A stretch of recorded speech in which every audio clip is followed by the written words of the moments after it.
My story isn't your typical story of a C-suite executive. Both of my parents are refugees from Vietnam. I'm the oldest of 6 kids and the first generation in my family to attend university. So, I mean, if I think about my friends and many other peers where we're growing up, education and getting into business or thinking about a career path was front of mind. My story was very different, where it was how do we survive and how do we continue to put food on the table. But am grateful for everyone that I've met along the journey, whether it be my elementary school teachers or high school teachers, or when I finally got into university, was that I've met incredible mentors and sponsors along the way that really picked me out of the crowd and offered to support me and to introduce me to others and make connections. And really, it's that village that has cultivated who I am today. And I think it's really important for me to continue to talk about that and also pay it forward.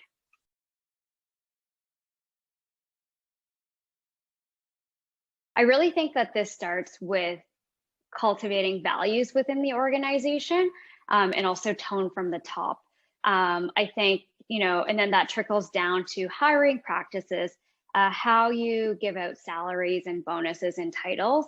And for leaders in C-suite positions, we have this opportunity to change the conversation because we are involved in these practices. So making sure that we consider a diverse view and the impact that we're making when we bring on people into the organization.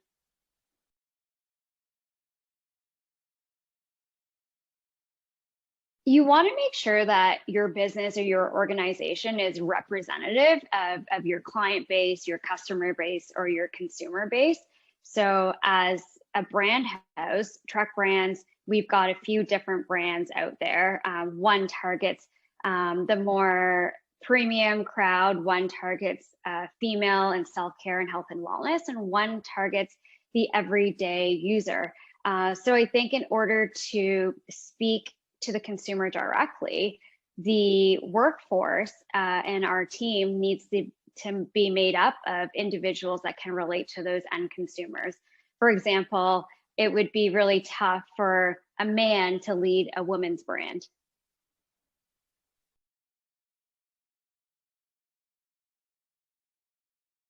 Because the cannabis industry is a fairly nascent industry to Canada, legalization really only happened in the recreational space in 2018. It's our opportunity as women leaders to be able to change that narrative, whether it's diversity and inclusion, or whether it's creating a social good, social impact industry where we are not only thinking about our neighbors or Joe and Mary down the street, but we're really thinking about the community. And I think that is one thing that I am really trying to do at TREC Brands, is that we're not only leading with just our values of trust, respect, equality, and compassion, but we also have a program, an initiative called 10% for Good, where we donate 10% of our profits back to the communities that we operate in under a few different pillars that our consumers have chosen. So one of our brands, Wink, it represents or supports social services and homelessness. Our Blissed brand, which is our female-friendly brand, supports gender empowerment. And then our Thumbs Up brand supports cannabis amnesty.